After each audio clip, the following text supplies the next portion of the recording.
नमस्कार, सच्ची रिपोर्ट में आपका स्वागत है और मैं हूं आपके साथ निकिता श्रीवास्तव। आइए रुक करते हैं आज की तमाम बड़ी खबरों का।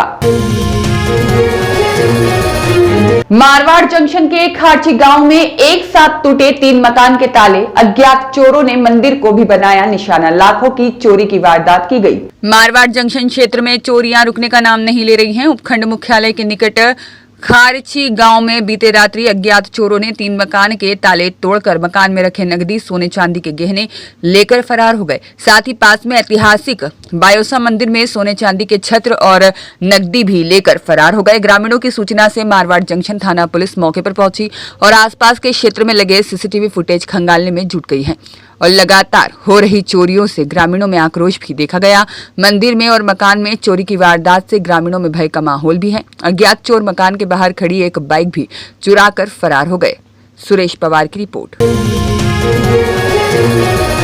आवारा मवेशियों की शरण स्थली बना मारवाड़ का रेलवे स्टेशन, यात्रियों में भय का माहौल। मारवाड़ जंक्शन रेलवे स्टेशन पर बीते कई दिनों से आवारा मवेशी विचरण कर रहे हैं और प्लेटफॉर्म नंबर 1 और 3 पर आवारा मवेशियों के विचरण करने से यात्रियों में एवं कैंटीन वालों में भय का माहौल देखा जा रहा है। यात्रियों ने बताया कि कई बार यह आवारा मवेशी यात्रियों पर हमला कर चुके हैं। 1 महीने पूर्व 3 यात्रियों को घायल भी कर चुके हैं। फिर प्रशासन की नींद नहीं खुली। एक बार फिर स्थानीय रेल प्रबंधन की व्यवस्थाओं की पोल खुल रही है। सुरेश पवार की रिपोर्ट। शहर के वार्ड नंबर 37 स्थित चौराहे पर आवारा कुत्तों का आतंक लगातार बढ़ता जा रहा है। 21 वर्षीय युवक निखिल बारिया को एक आवारा कुत्ते ने अचानक हमला कर काट लिया। हमले के दौरान युवक अपना संतुलन खो बैठा और सड़क पर गिरकर चोटिल हो गया। प्रत्यक्षदर्शियों के अनुसार कुत्ते के काटने के बाद युवक को असहनीय दर्द होने लगा, जिस पर परिजनों और स्थानीय लोगों की सहायता से उसे तत्काल राजकीय आयुर्विज्ञान महाविद्यालय एवं बांगड़ चिकित्सालय ले जाया गया। अस्पताल में चिकित्सकों ने प्राथमिक उपचार करते हुए एंटी रेबीज वैक्सीन और टिटनेस के इंजेक्शन लगाए। अस्पताल द्वारा जारी पर्ची के अनुसार युवक की स्थिति फिलहाल स्थिर बताई गई है। स्थानीय नागरिकों का कहना है कि वार्ड नंबर 37 में आवारा कुत्तों की संख्या लगातार बढ़ रही है, जिससे बच्चों, महिलाओं और बुजुर्गों में भय का वातावरण बना हुआ है। पूर्व में भी कई लोगों के साथ ऐसी घटनाएं हो चुकी हैं, लेकिन स्थायी समाधान नहीं हो पाया है। क्षेत्रवासियों ने नगर निगम प्रशासन से मांग की है कि आवारा कुत्तों को पकड़ने और क्षेत्र को सुरक्षित बनाने के लिए शीघ्र कोई ठोस कार्रवाई की जाए, ताकि भविष्य में इस प्रकार की घटनाओं की पुनरावृत्ति न हो। सुरेश पवार की रिपोर्ट। मारवाड़ जंक्शन अस्पताल के बाहर अवैध अतिक्रमण पर नगर पालिका का अभियान, हटाए अतिक्रमण। मारवाड़ जंक्शन उपखंड मुख्यालय ब्लॉक स्तरीय राजकीय अस्पताल के मुख्य प्रवेश द्वार और आसपास लंबे समय से अवैध अतिक्रमण हो रखे थे। नियम विरुद्ध हाथ, लॉरी, ठेले और स्टॉल वाले अतिक्रमण कर आवागमन बाधित कर रहे थे। स्थानीय नगरवासियों की शिकायत के बाद नगर पालिका अधिशासी अधिकारी विक्रम सिंह ने अभियान चलाया और आज अस्पताल के मुख्य प्रवेश द्वार और आसपास नियम विरुद्ध लगे स्टॉल, हाथ, लॉरी और अवैध अधिकारों को हटाया गया और साथ ही सख्त चेतावनी भी जारी की गई है। सुरेश पवार की रिपोर्ट। श्री श्याम बाबा का प्रतिवर्ष की भांति इस वर्ष भी 5 दिवसीय फाग महोत्सव मनाया जा रहा है। यह कार्यक्रम श्री श्याम बाबा संकीर्तन समिति एवं आदर्श उज्जवल भविष्य संस्था के संयुक्त तत्वावधान में आयोजित किया जा रहा है। संकीर्तन समिति के संरक्षक ब्रजेश अग्रवाल ने बताया कि 5 दिवसीय कार्यक्रम की शुरुआत बुधवार से की जा रही है। फाग महोत्सव कार्यक्रम के पहले दिन हल्दी और मेहंदी का कार्यक्रम प्रातः 11 बजे से, पश्चात महिला संगीत दोपहर 12 बजे से और महिला श्याम भक्तों द्वारा आयोजित किया जाएगा। नगर भ्रमण यात्रा का झंडारोहण पुलिस महानिरीक्षक कैलाश विश्नोई द्वारा तथा निशान यात्रा पूजन पूर्व चेयरमैन नगर पालिका कुम्हेर कुसुम अग्रवाल के कर कमलों द्वारा किया जाएगा। बाबा की भव्य शुभ यात्रा प्रातः 10 बजे से बिजली घर स्थित कला मंदिर विद्यालय से प्रारंभ होगी, जो कि बिजली घर मुख्य बाजार से मथुरा गेट, चौबुर्जा, लक्ष्मण मंदिर, कोतवाली और वासन गेट होते हुए श्याम बाबा मंदिर गांधी पार्क पर संपन्न होगी। भजन संध्या के दिन अनेकों प्रकार की झांकियां दिखाई जाएंगी। बाबा का श्रृंगार कर भव्य दरबार सजाया जाएगा, जिसमें 56 भोग लगाए जाएंगे। बाबा के दरबार में पुष्प और इत्र वर्षा भी की जाएगी और बाबा की पावन अखंड ज्योति भी जलेगी। संगठन की तरफ से आयोजित किए जाएंगे, जिसमें 25 तारीख को हल्दी और मेहंदी का कार्यक्रम बाबा के प्रांगण में किया जाएगा। इसी कार्यक्रम में सभी महिला और हमारे बढ़चढ़ के वक्त सहयोग करते हैं और 26 तारीख को शहर रोड पे हर वर्ष की भांति अवैध मादक पदार्थ के खिलाफ पुलिस की सफल और बड़ी कार्रवाई। सिरियारी थाना पुलिस ने एक खेत से बरामद किए 350 अफीम के पौधे। जिला पुलिस अधीक्षक का आदर्श सिंधु के निर्देश से जिले में चलाए जा रहे ऑपरेशन प्रहार के तहत अवैध मादक पदार्थों के खिलाफ चलाए जा रहे अभियान के तहत सिरियारी थाना अधिकारी हुकुम गिरिमय टीम द्वारा कार्रवाई करते हुए राणावास गांव के सोहन लाल नामक युवक के खेत से अरंडी के बीच में उगाए 350 अफीम के पौधे बरामद किए गए। कार्रवाई थाना अधिकारी के नेतृत्व में की गई। पुलिस द्वारा अफीम के पौधे जब्त कर खेत मालिक सोहन लाल को गिरफ्तार किया। पुलिस आगे की कार्रवाई में जुटी है। सुरेश पवार की रिपोर्ट।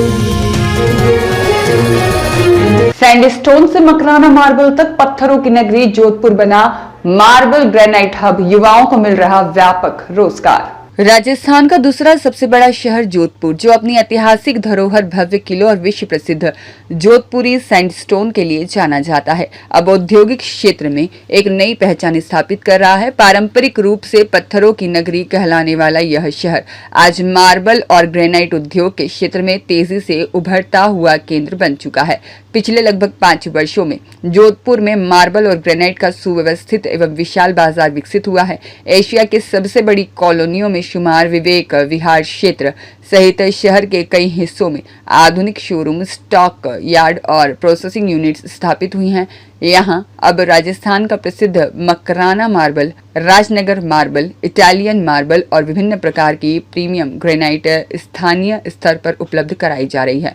पूर्व में जोधपुर के ग्राहकों, ठेकेदारों और बिल्डरों को उच्च गुणवत्ता की सामग्री के लिए मकराना, किशनगढ़, जालोर या राजनगर जैसे शहरों की यात्रा करनी पड़ती थी, जैसे समय और लागत दोनों अधिक लगते थे। लेकिन अब वही सामग्री उचित और प्रतिस्पर्धी दरों पर जोधपुर में ही उपलब्ध है, जिससे निर्माण कार्यों को गति मिली और स्थानीय व्यापार को मजबूती प्राप्त हुई है। सबसे महत्वपूर्ण बात यह है कि मार्बल और ग्रेनाइट के बड़े यूनिट्स स्थापित होने से शहर में व्यापक स्तर पर रोजगार सृजित हुआ है। कटिंग, पॉलिशिंग, फिनिशिंग और ट्रांसपोर्ट, सेल्स, मार्केटिंग और इंस्टॉलेशन जैसे क्षेत्रों में सैकड़ों युवाओं को प्रत्यक्ष और अप्रत्यक्ष रूप से रोजगार मिला, जिससे स्थानीय अर्थव्यवस्था को नई ऊंचाई मिली है और युवा वर्ग को अपने ही शहर में बेहतर अवसर प्राप्त हो रहे हैं।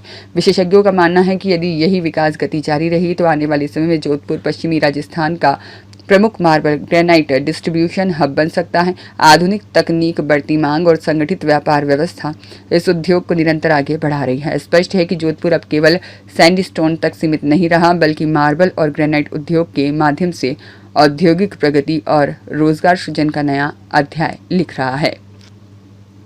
अंकित पुरोहित की रिपोर्ट।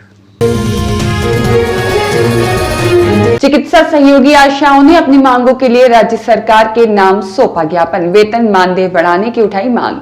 जिला मुख्यालय पर आज जिले के अनेक क्षेत्रों से आए चिकित्सा सहयोगी आशाओं ने अपनी विभिन्न मांगों के लिए राज्य सरकार के नाम जिला कलेक्टर को ज्ञापन सौंपा। ज्ञापन में बताया गया कि उन्हें मात्र कम मानदेय दिया जा रहा है और जिससे उनका घर का गुजारा नहीं चल पा रहा है और नियम विरुद्ध उन पर ई-मित्र के तर्ज के कार्य सौंपे जा रहे हैं। तुरंत प्रभाव से इन आशाओं का मानदेय बढ़ाने और राज्य कर्मचारियों के बराबर सुविधा उपलब्ध कराने की मांग को लेकर ज्ञापन सौंपा गया। ज्ञापन में बताया गया कि राज्य सरकार से बीते लंबे समय से वेतन मानदेय बढ़ाने की मांग की जा रही है, पर सरकार ध्यान नहीं दे रही है।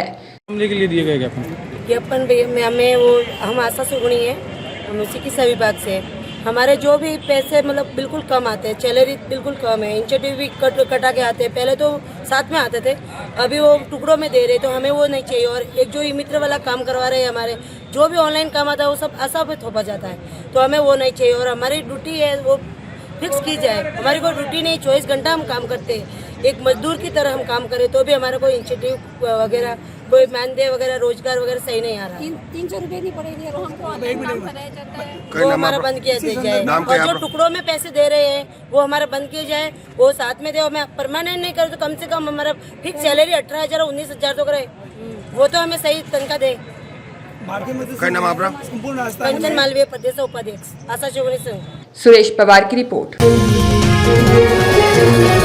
पाली गुड्स ट्रांसपोर्ट एसोसिएशन ने फिटनेस सेंटर शुरू करने की मांग को लेकर सौंपे ज्ञापन। पाली जिला मुख्यालय पर पाली गुड्स ट्रांसपोर्ट एसोसिएशन ने आज आरटीओ कार्यालय में बंद पड़ा फिटनेस सेंटर शीघ्र खुलवाने की मांग को लेकर जिला कलेक्टर को ज्ञापन सौंपा। ज्ञापन बताया कि फिटनेस सेंटर बंद होने से आरटीओ विभाग द्वारा मनमाने तरीके से उनके वाहनों के चालान काटे जा रहे हैं और भारी भरकम राशि वसूल की जा रही है, जिससे वाहन चालकों को भारी समस्याएं उठानी पड़ रही हैं। अगर शीघ्र ही परिवहन प्रशासन ने पुनः फिटनेस सेंटर शुरू नहीं करवाया तो पाली गुड्स ट्रांसपोर्ट एसोसिएशन द्वारा जिला मुख्यालय पर अनिश्चित काल के लिए धरना प्रदर्शन किया जाएगा, जिसकी जिम्मेदारी प्रशासन की रहेगी।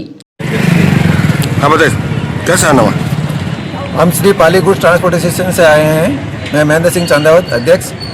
पाली आरटीओ द्वारा फिटनेस सेंटर बंद किया गया है, जो कि एक हाईकोर्ट का आदेश है।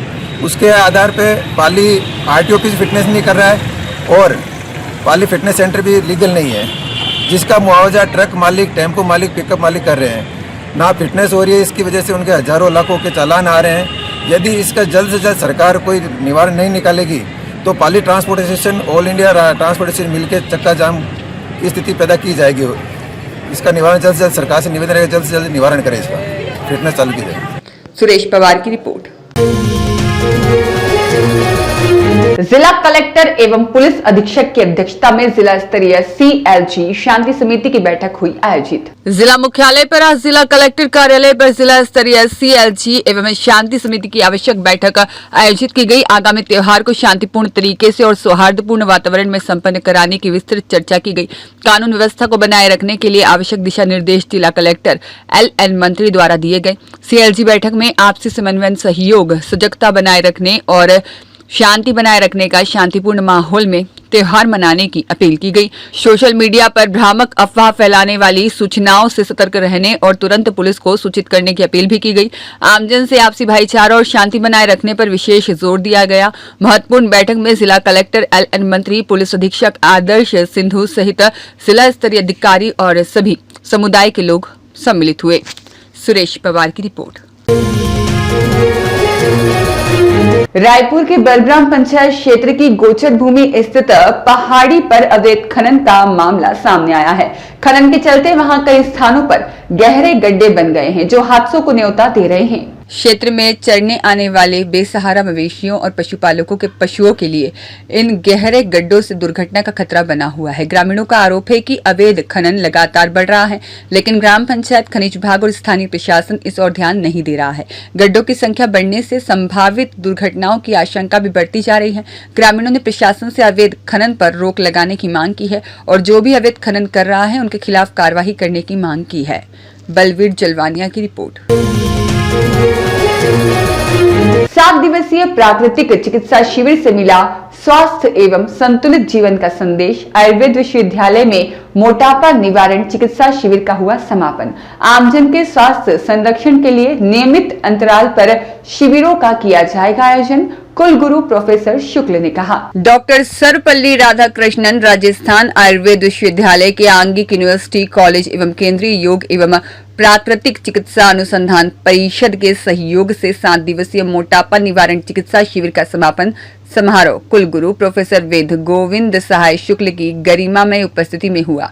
कुलगुरु प्रोफेसर शुक्ल ने प्राकृतिक चिकित्सा एवं योग की विभिन्न रोगों में उपयोगिता पर प्रकाश डालते हुए कहा कि भविष्य में भी इसी प्रकार के चिकित्सा शिविरों के माध्यम से आमजन को अधिकाधिक लाभान्वित किया जाएगा। समापन कार्यक्रम में पतंजलि योगपीठ हरिद्वार से आए हुए विशिष्ट अतिथि डॉक्टर कनक सोनी ने मोटापा निवारण के लिए प्राकृतिक चिकित्सा एवं योग आधारित उपचारों का व्याख्यान प्रस्तुत करते हुए स्वस्थ जीवन शैली अपनाने पर बल दिया। महाविद्यालय के प्राचार्य डॉक्टर चंद्रभान शर्मा ने 7 दिवसीय निःशुल्क मोटापा निवारण चिकित्सा शिविर के प्रथम दिवस से समापन तक संचालित विभिन्न गतिविधियों की विस्तृत जानकारी प्रस्तुत की। उन्होंने बताया कि शिविर में योग चिकित्सा, प्राकृतिक चिकित्सा और विशेष आहार चिकित्सा के माध्यम से प्रतिभागियों का उपचार किया गया। शिविर में सम्मिलित रोगियों ने अपने अनुभव साझा करते हुए बताया कि 7 दिवसीय चिकित्सा से उनका वजन कम होने के साथ साथ अन्य स्वास्थ्य समस्याओं से भी लाभ प्राप्त हुआ है और उन्हें संतुलित एवं स्वस्थ जीवन शैली अपनाने की प्रेरणा मिली। इस अवसर पर PGIA प्राचार्य प्रोफेसर चंदन सिंह, परीक्षा नियंत्रक एवं